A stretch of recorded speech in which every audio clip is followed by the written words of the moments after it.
In three, two, one, and go.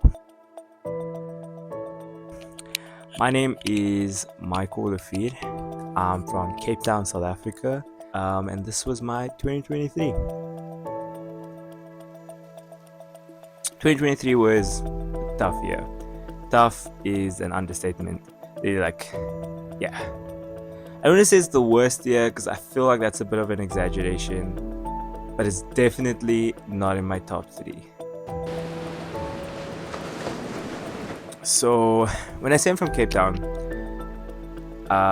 it's not the Cape Town that like with the beaches and the beach houses and the vacation and the mountains. When I say I'm from Cape Town, I'm from the Cape Flats, and the Cape Flats is home to a lot of bad things like gangsterism, drugs, and what I'm trying to say here is that I had to work twice as hard just to be on the same level as those who are more privileged than me.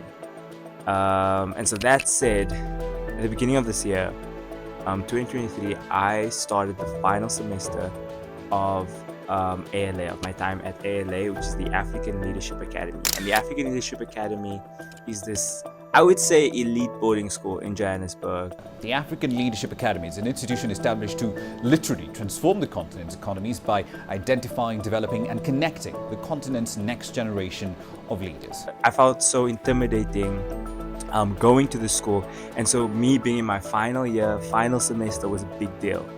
And in June 2023, which is this year, I graduated, and that was a big deal. ALA ends, I'm back home, and my mom, she wants me to feel as special as possible. Like, I find it really difficult when I come back home after being away from home so long. I find it difficult to adjust because things are different. I've changed, but things at home have stayed mostly the same. So it's very difficult for me to kind of come back. So my mom goes out of her way to make me feel super special. And she knows that I'm only going to be home for about 2.5 months, and then I have to go again to start a whole new chapter. And so she tries to make it as special as possible, and she achieves it. And she has this farewell for me. It's an amazing farewell. She goes out of her way to get me a cake. Lehigh class of 2027. So I was accepted to study at Lehigh University in Pennsylvania, in the United States of America. And that's why I mentioned at the beginning that I come from Bonteheuwel, because people that come from this area don't usually strive to do such things. So for me, this was a big deal. This was unimaginable at one point in my life. And this was such a big step to take because I was going to leave the country for 4 years and I'm entering a whole new space. It was scary, but it was exciting. And my mom wanted to give me like the dream send off, and I could see on the day how stressed out she was because she really wanted to make the day special for me, and she achieved that. And I'll remember that day to this day, and it holds a special place in my heart because I didn't know that at that point. I didn't know that this was the last year I was going to spend with my mom.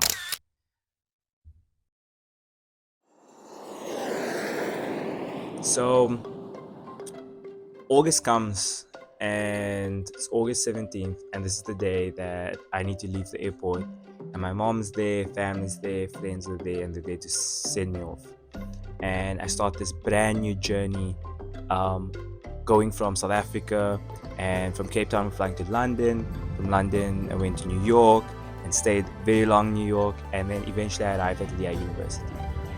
And I spent a couple of days at Lehigh University, but I, for some reason, already studying abroad in the United States from South Africa, I decided to do another study abroad for my first semester. So at Lehigh, they have this Lehigh Launch program where you can spend your first semester in Ecuador. And I was like, why not? Why not spend my first semester in another country?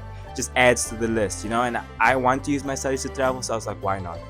So I decided to go to Ecuador, and I did the Lehigh Launch program. I spent about 4 days at Lehigh, climbing those steps. Like, there's so many steps at Lehigh. Settled in just for those 4 days, and I was off again, off to Ecuador. I arrived at Ecuador, and it was crazy. Like, from the moment I got to the airport and I got into my homestay, and every single day after that was just Okay, I'm not gonna lie. The first 3-4 weeks were challenging. The first 3-4 weeks were really challenging because I had to adjust to two cultures. I had to adjust to American culture because I was studying with Americans in Ecuador, so I had to adjust to their culture. Then I also had to adjust to Ecuadorian culture. So it was like culture shock square, right? It was like culture shock on top of culture shock. And so obviously the first 3-4 weeks were really tough, but eventually I found my way, found my rhythm, taking the bus, going to classes, figuring out my classes, figuring out the students, going on excursions. We went to Cloud Forest, we went on our own trips like to Mindo, to Banos, we went to like museums, we did a lot of things. And I loved Ecuador. It was something new, it was something different, it was uncomfortable, but I loved it. I loved the discomfort because I live by the motto of yes theory, seek discomfort, and I really enjoyed every moment of it. One day I get a phone call from my brother telling me that my mom's condition worsened. And for me, this was a shock because I was home just 2 months from the time that he called. So he called me in October, and just 2 months ago, I saw my mom and she was fine. She was saying goodbye to me at the airport. And my mom is being diagnosed with cancer, and she's had cancer, I think, since 2020 or 2021. And even though she had cancer, she was good at hiding her pain. So I never knew that it was getting bad so fast. And so my brother told me, look, Michael, the cancer spread. It's in a liver. They first detected it in a liver. So she started off with breast cancer. She went to remission. Then it came back in her liver and then started spreading to the rest of her body. And I remember that time just being so broken. I was in a different country, thousands of kilometers away from home. And I just went into this dark space and I didn't know what to do. I still tried to continue, with my studies, tried not to give up, but it wasn't easy. It was actually really challenging. I remember calling my mom and I sent her a voice note, telling her how much I love her. I don't know what to do. I wish I had the answers. I don't.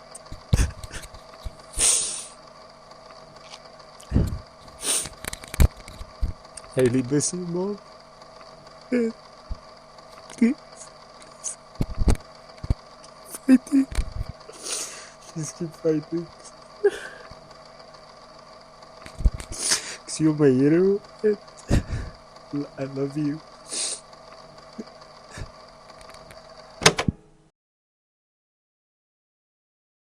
I was questioning whether I should go back home or not.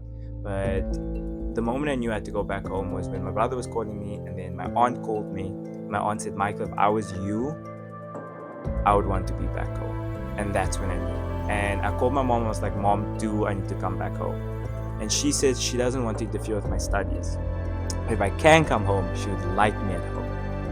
And then when I said I can come back the 9th of December, she said, is there any way that I can come sooner?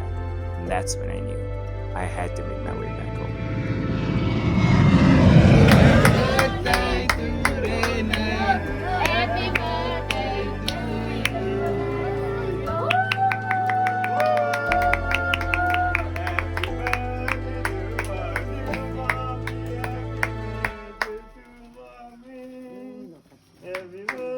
And that brought me so much joy, being able to come home and surprise her for her birthday. She cried and I was able to give her a hug.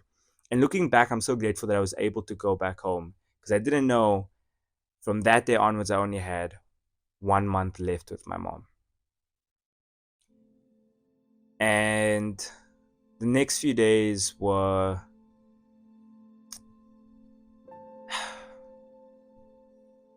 it's hard to put it in a word. It was touch and go. We had the birthday celebration for my mom. She looked good. We had speeches for her, and I got hope. It looked like things were getting much better. I even started questioning, should I have come back home? And it was like that for a couple of days, but then I could see my mom getting weak again. She couldn't get up much. We had to do a lot of things for her. She couldn't do a lot of things for herself. I could see the frustration in her face. I was able to help around at home, make smoothies for her, spend some time with her, have some chats with her at night. She couldn't speak that much. And I could hear in her voice that she wasn't the same. I could see in her face that she wasn't the same. And that's when things started going downhill. One day, she was really weak and we had to rush her to hospital. Next thing, I found myself spending almost every day at the hospital. At this time, my professors allowed me to continue my courses online. So I would stay at the hospital, I'd do my work there, I'd go visit her, I'd speak to her. Every day, she'd speak less and less.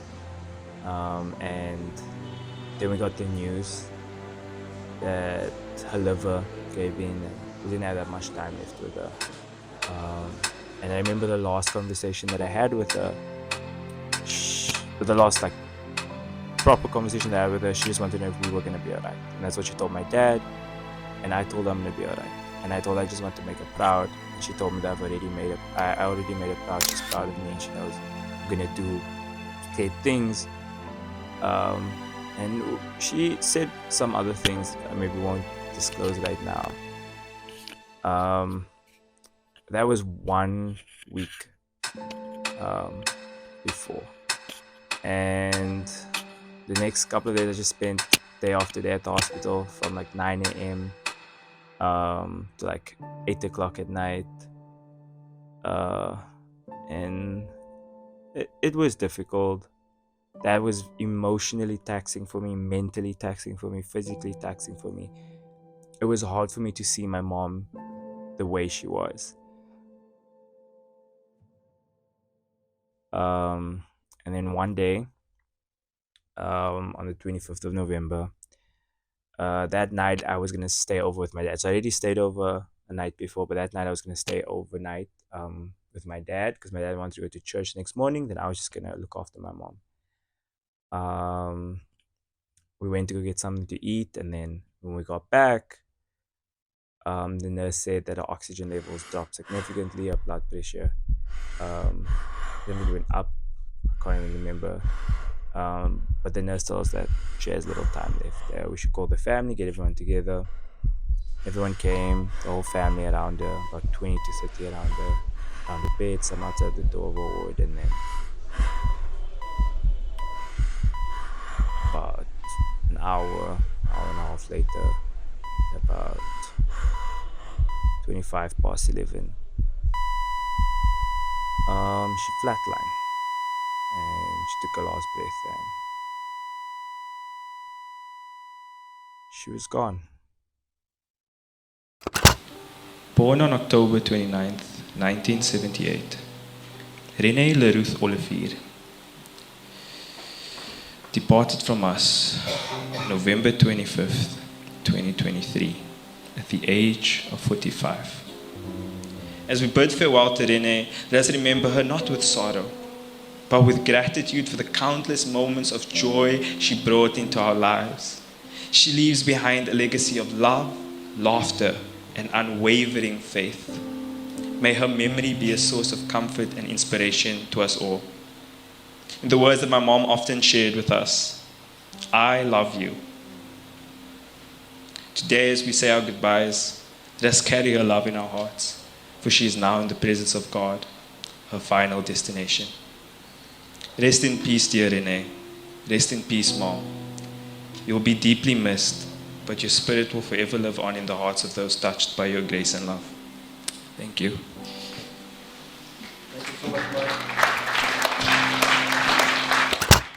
It didn't feel real. None of it felt real.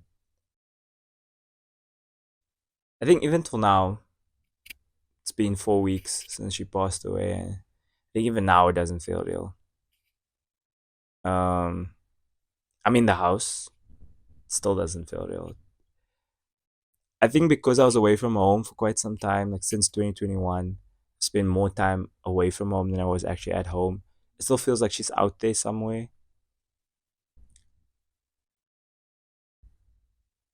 Some moments I do get really emotional when I actually acknowledge that she's passed on, but for most times I think how I cope with it is just tell myself that it's all a dream. It's not real. She's somewhere. And the truth is, she's in a better place, but like I feel like she's still somewhere. If she's not at the house, she's maybe at the hospital. If she's not at the hospital, she's somewhere. It doesn't feel like she's gone, and I know that's like I still have to go through mourning, and I don't know how long grieving. I don't know how long that's gonna take for me. Um, but yeah, I just wanted to make this video because that was my 2023. That is my 2023. 2023 ends in about a week. Next week Sunday will be the last day of this year, and then I'm gonna head into 2024, and it's not gonna be the same. Things already feel weird. Things already feel strange. Feels off, and I don't know how to put my finger on it. But yeah, yeah.